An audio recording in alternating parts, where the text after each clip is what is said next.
Sani koro nitiere luet obila mano Collins Jumaisi Kalusha ne timo tim makamano maonge ng'ata fwenye mano kochakore higa mar 2022 nyaka sani higa mar 2024 ma koro gikone omake tok timo maundu makamano kata tok nego joma mine mathoth ahinya. Ng'isi nantiere kae ko jakedne ratiro mar oganda Peter Agoro ang'o matimore, ang'o momiyo sani ema koro maundu makamae nenore lela. Chakre higa mar 2022 ma yangore ne achich makamae Collins ne onego min ode mano Imelda Judith Kalenya nyaka sani makoro gigi nenore kata fwenyore lela. Apane en gima lit ne chuny oganda ahinya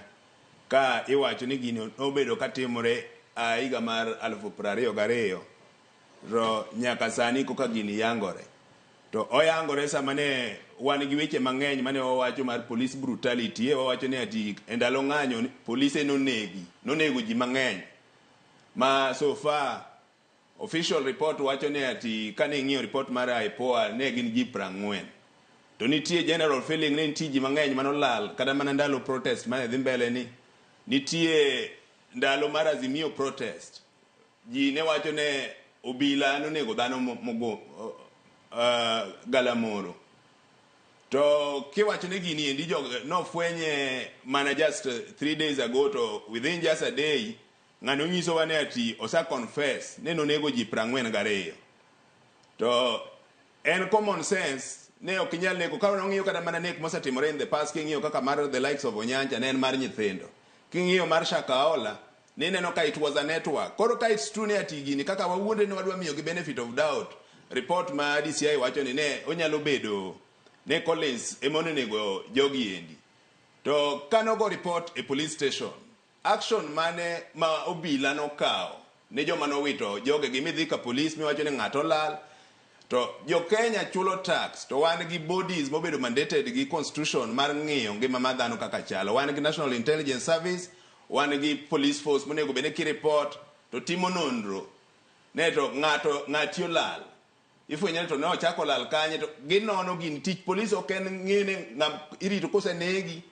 ne timo investigation ne ng'ama no negi this police need to prevent gima chal kama kik timre ma ka gini notimore matine nitie joma ninde tijegi to ng'ama ninde tije wawacho ne National Intelligence Service ne wawinjo ka jalup ker Gachagua wacho ne National Intelligence Service nitie incompetence madhi mbele to wacha kwa ng'iyo kendo DCI ne to gima aina ni kana timore mang'ani onego wawuonde kane ne ngi nego dhano maduong' ok nyithindo mar Onyancha ne en nyathi Shakaola it was a network ng'ani it's true ne ka it's true ne nonego jogi to en gi instruction mar joma mage kech onge ng'ama nyalo nega ji kamano nono ma wacho ne wapenjo ne to jirande ne en ng'a to kata mana kware ana dhi e sin makware kanyo ki interact kata mana gi joma ni kware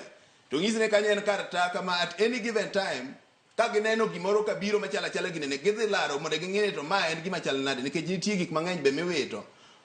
ma ji dwaro ne to onyalo bedo chum onyalo bedo gima ber ma nyithindo ko kaneno gimoro amora at any given time kana interact ke jadhi e sin kanyo ke interact gi jogi ng'isi ne ka anytime ma gimoro donjo